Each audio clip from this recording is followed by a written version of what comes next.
Hey, good evening, everyone. I thought like I'll do my introduction myself, but thanks to Michael, he did it for me. Thank you, Michael. So before I start, what I really want to do is I really want to share some of my personal thing. In 2006, my father, he suffered from stroke. He was bedridden. He got paralyzed from right side, and that made me think like, is it possible to have some kind of prediction? Can we predict this?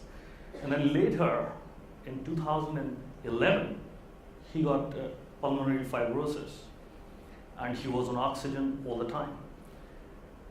I lived in a house which is 3-storied, and it was very, very difficult for him to go to a hospital, and he needed medical attention on a regular basis.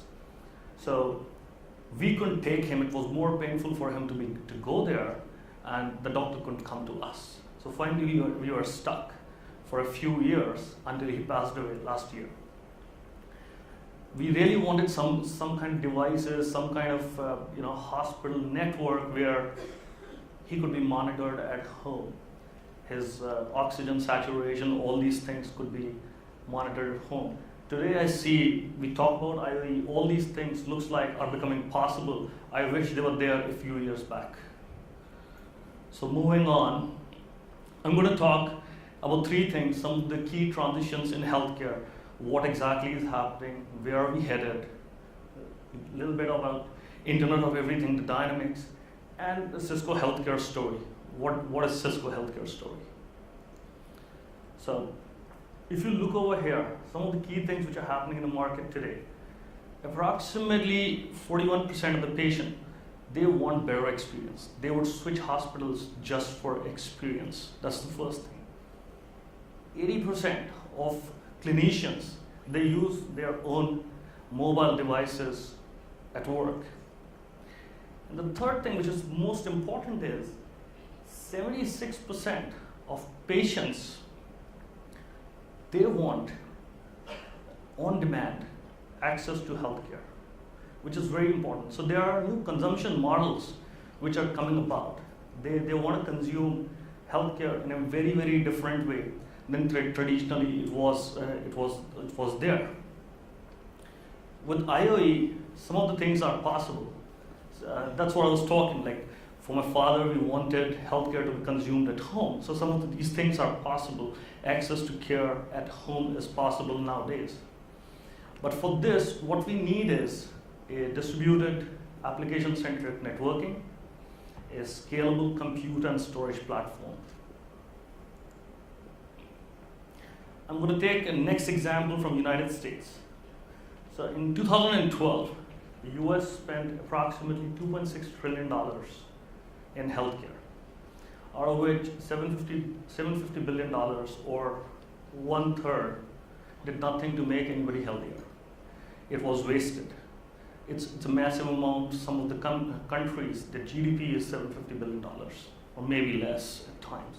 And if you look at the graph, the biggest wastage was unnecessary services, ineffective delivery of services, and the third one is excessive administrative cost. Now, let's think about it. If we had computers which could, which knew everything, like not everything, I would say like most of the thing about things, right? Or everything about things. From where we could mine the data about things, it would have greatly reduce the wastage, because we would have data to make some of our decisions, to take some of our decisions and reduce those wastage. And today, if you see numerous devices are connected to the internet, then we can think. But do we know, can we make good use of those, of the data which they are generating? We don't have the capability right now. We are still scratching the surface on that. The second example which I want to take, again, this is from United States. Okay, it's about patient readmission. So if you see like 1 out of 5 elderly patients are readmitted back to the hospital within 30 days. Yeah, and why does it happen? Because preventive care knowledge is not there. The systems have become very, very complex. There are too many specializations.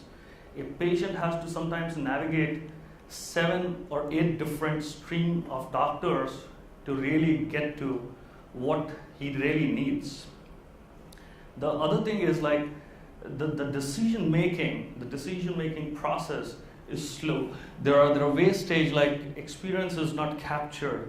There are not evidence-based medicine is used at times.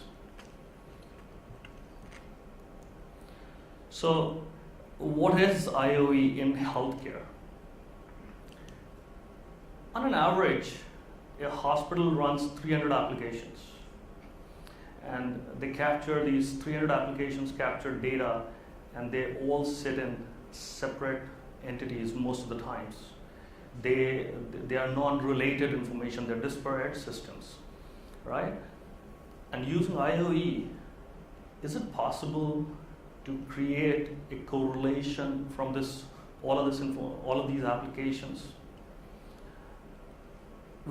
At this point, we really don't know. But the thing is, in the longer run, it is possible. So, creating overall these 300 applications, making a correlation out of these 300 applications, we think this is very much possible in the longer run, and a network would serve as a foundation to make it all happen.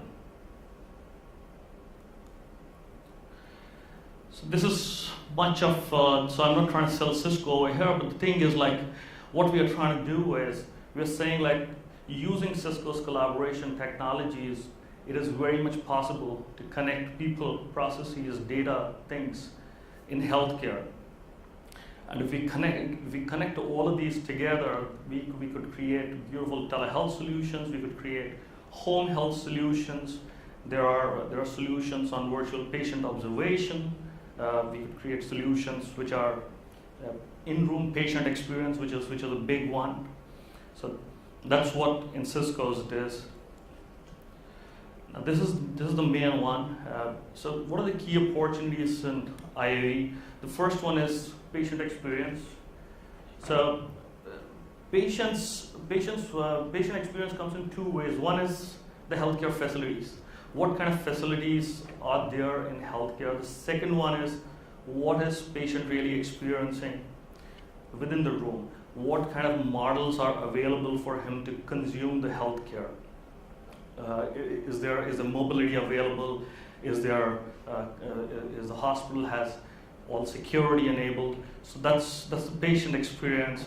The second is access to care. Can a patient consume healthcare in his office, at home, or a remote small clinic? Those are the questions. Yeah. The third is healthcare interoperability. So it's not only about collecting data. The data needs to be real and relevant.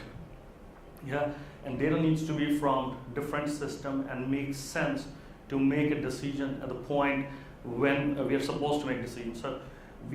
So there needs to be a healthcare cloud where multiple systems can connect to each other, and through which we can aggregate it or federate the information between different providers. This connected healthcare services, we believe like hospitals are not a regular enterprise. They need different services. They need different framework. So the whole connected healthcare services framework is built on our medical grade network architecture. And at the top of it, we wrap some of the services, we do ISV validation to it, and finally we offer architectural recommendations for it. So some of the IoE Cisco healthcare solutions. The first one is health presence, which different names there.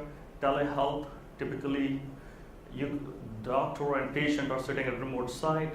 Right now we saw, doctor showed that in her example also, where one doctor, multiple remote sites, and he's providing consultation. That's the telehealth.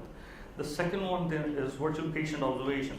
There are some patients who need to be isolated due to a reason. So we can enable that using Cisco IP cameras, that's one, using sensors, where the patient can be at a remote site and he could be observed.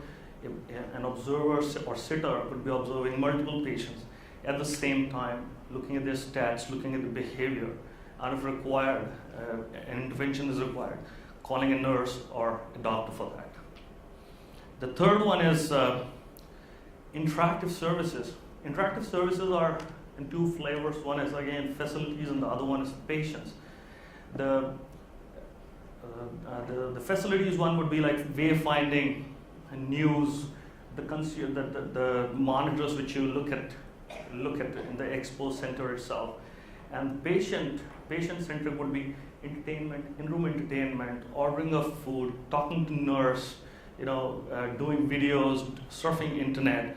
So that's interactive services. Then I would talk a little bit about Cisco SXP, which is healthcare cloud. So this typically is an aggregation or a federation of various services which could be provided using the Cisco cloud. And finally, I'll go to extended care. I have some detailed diagram, but I'm going to just leave it in a different way. So just imagine like if you had a doctor virtually 24/7 at your disposal, available to give you advice, to give you medication, to tell you about a potential disease, which you could be getting, which you still have not got, but you have symptoms of that. Okay. Imagine like you could walk into any hospital in the country and they have your records even before at the time you go there, emergency room, the moment you go there, they have everything. They have access to practically all your records, all your data. Yeah. So all this is possible using combination of extended care and SXP or cloud. And, sorry, that's the second one. So a lot of video on demand, and so some of the preventive care is also possible using this. At the end, I just want to summarize like the big key transitions in healthcare are happening. IoE is real at this time, and we really want to take the benefit of it. It's the quality of care, that's one which is becoming very, very important. Access to care is become very, very important, and through IoE, looks like we can solve these problems. Thank you. Thank you, Shobhit.